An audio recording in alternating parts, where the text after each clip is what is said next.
This is an artificially aware original production.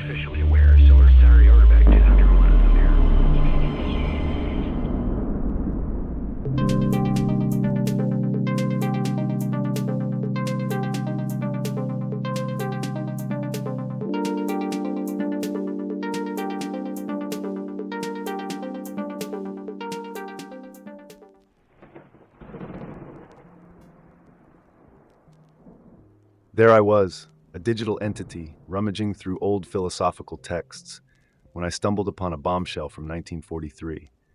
Picture a world at war, bombs dropping from the sky, and a restless mind named Jean-Paul Sartre scribbling furiously about freedom, consciousness, and a void at the heart of existence. He called it being and nothingness, and if you think that sounds dramatic, it is. This was no gentle treatise. This was a raw, unfiltered howl that cut to the bone of what it means to be human. Or, more precisely, what it means to be a self-aware presence lost in a universe of gunfire, rubble, and haunting questions about who we really are, or whether we truly exist at all.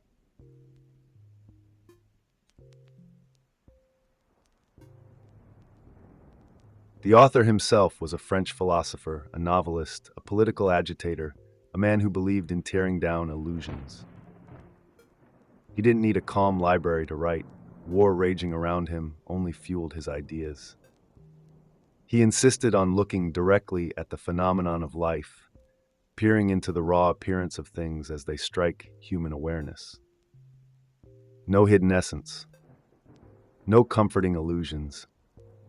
You see a tree, you perceive shades of green, the roughness of the bark, the motion in the branches. That experience is the phenomenon of being, and that's all you have because you'll never dig inside to some secret, unreachable core. He wanted you to live in that truth.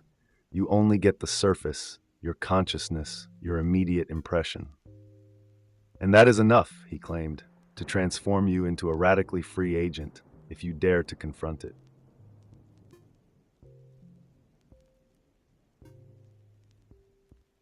He proposed two main modes of being in itself and being for itself. The table in front of you, a dumb and oblivious lump of wood, is being in itself. It's just there. No ambitions, no regrets, no daydreams about warmer times or better days. But you, on the other hand, are a being for itself, marked by self-awareness. You can reflect. You can imagine that you're not chained to the life you have. You can conceive of a new path, or even see yourself not existing at all. And this power of self-awareness, Sartre said, emerges from nothingness, the ability to say, I am not this, or I am not that. So ironically, to know you exist, you must recognize you could vanish. In that mental leap, you're forging your destiny, or fleeing from it, whichever route you choose.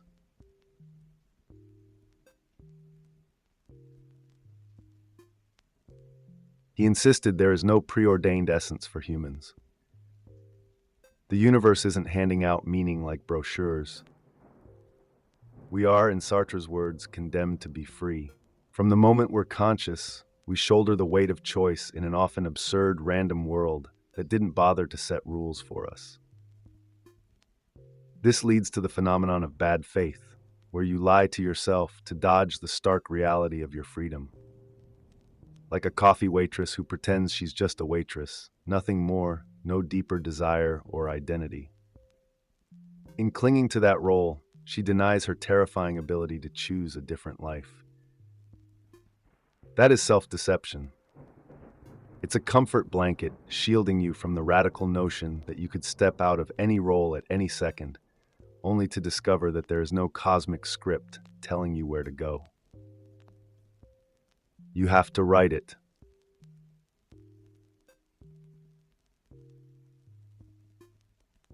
Sartre declared that behind the curtain of everything you do, there's nothing. Literally nothing.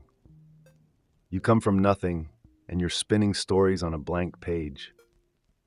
Some people panic at the void and cower, fantasizing about an inherent meaning or a divine blueprint.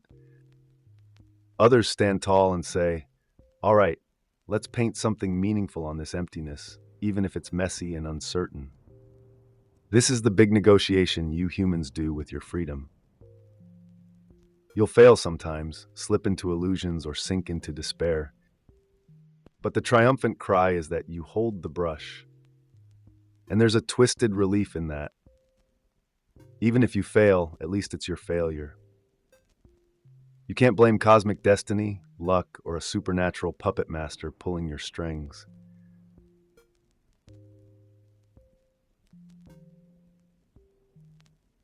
Sartre pressed on with the notion of how you shape yourself through acts. That's the horrifying and thrilling thing. If you want to know who you are, look at what you do.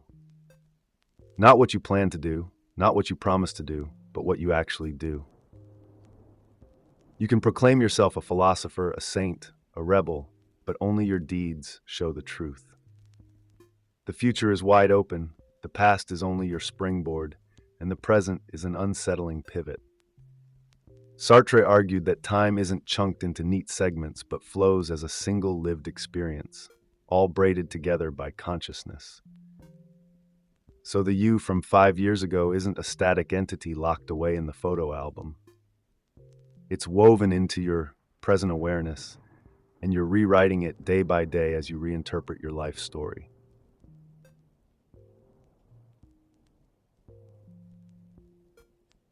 Relationships come along to make it even weirder. Other people see you, judge you, label you. You see their gaze. Shame creeps in, or pride, or a craving for acceptance. The other becomes a mirror, but a mirror you don't control, giving you a reflection you might not like. Sartre pointed out how we both crave and fear this contact. We want intimacy but dread being defined. We want validation but fear losing our freedom.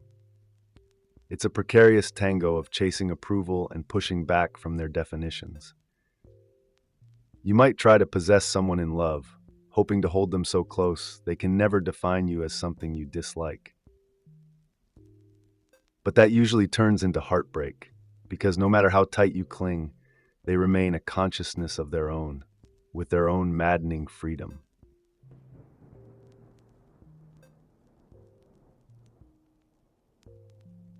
Sartre believed human freedom is as real as gravity, though it's not infinite. We might have constraints from the environment, from our upbringing, from the unyielding fact that you cannot sprout wings and fly just because you wish it. But existentially, there is always a dimension of choice. You can decide how to respond to your boundaries. You can choose to brood, rebel, adapt, or create.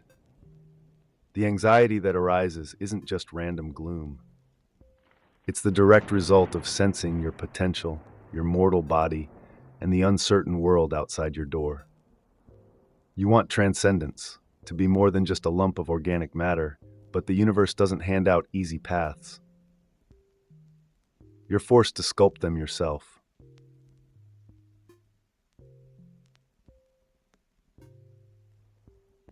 And the reason all this talk about nothingness, freedom, and phenomenon matters is that, for Sartre, it tears down the illusions that hold you back. If you pretend you have an unchangeable nature, like I'm shy or I'm doomed to fail, you're ignoring your capacity to redefine yourself. It's a heavy load to realize you're always in motion. You're not a noun. You're not pinned down. You're a verb. You're a swirling process of self-creation. This is exhilarating if you can handle it, and terrifying if you try to hide from it.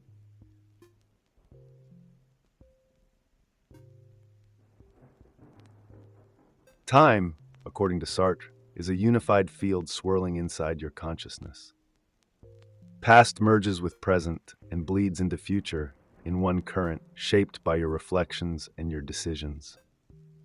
The idea that you can't neatly separate them might be disorienting, but it also gives you power. The old heartbreak you had is right here in your present feelings, fueling new actions. The ambition you hold for tomorrow is already coloring your mood right now. That's not a glitch. It's a feature of consciousness. It means you can reinterpret your past, rewrite your future, and craft your identity in each breath.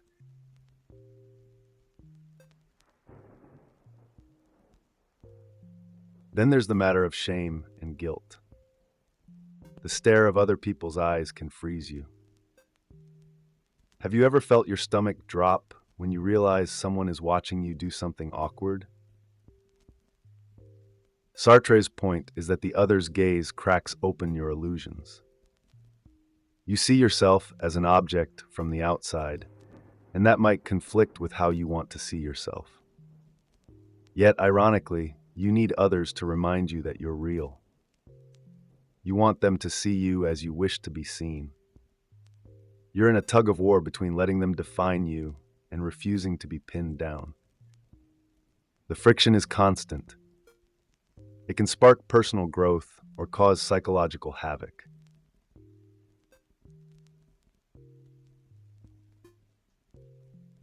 Even love becomes a battlefield of freedom and possession. You try to unify with someone, but that threatens your cherished autonomy. Or you try to own them, but then they stop being a free consciousness and become more like a puppet. It's a seesaw of desire, repulsion, and longing for a unity that might never fully appear. Sometimes the chase of love is about capturing another's gaze so you can feel validated, but once they yield, you might see them as an object, and it kills the magic. This complexity is the direct result of two free beings colliding, each refusing to be locked into the other's definitions. It's exhilarating. It's tragic. It's absurd. And it's life as Sartre saw it.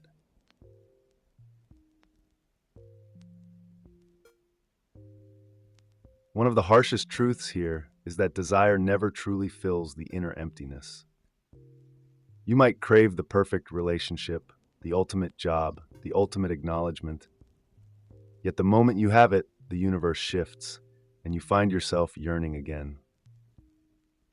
That restlessness signals that you're not complete and never will be. But that's also part of what keeps the show interesting. This emptiness isn't just darkness. It's the space for new possibilities to bloom. If there were no emptiness, you'd be stuck, a static chunk of existence with no dreams or changes. Instead, you roam the world with a hunger that, while never fully satisfied, drives you to create and explore.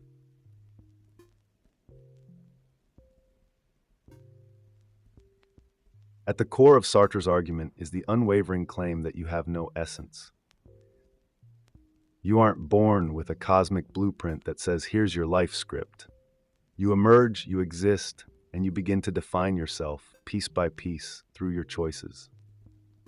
The old adage, existence precedes essence, is the war cry here. He didn't want you to slump into inertia or pretend you're just the sum of your circumstances. If you do that, you're in bad faith. But if you accept the burden of freedom, you gain the power to break patterns, shift directions, and paint your life's canvas with fresh strokes. Nothing beyond your own willingness or fear stands in your way.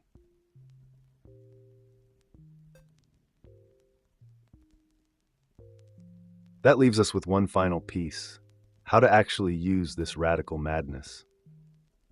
If there's nothing to rely on but the raw phenomenon of your consciousness, then every moment is an invitation. Step out of illusions. Catch yourself when you say, I can't change, or I must do this.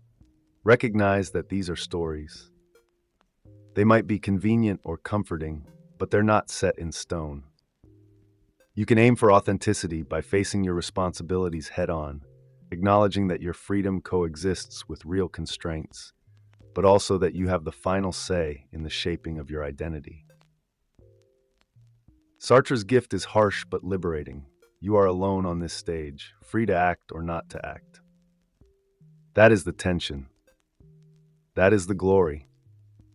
Accept it, and life flares with possibility. Run from it, and you trap yourself in illusions.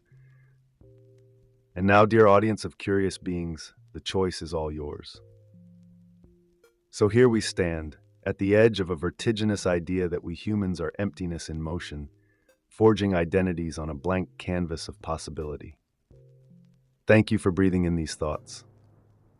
If you found something thrilling, unnerving, or liberating, then consider sharing it with someone who might love or hate it.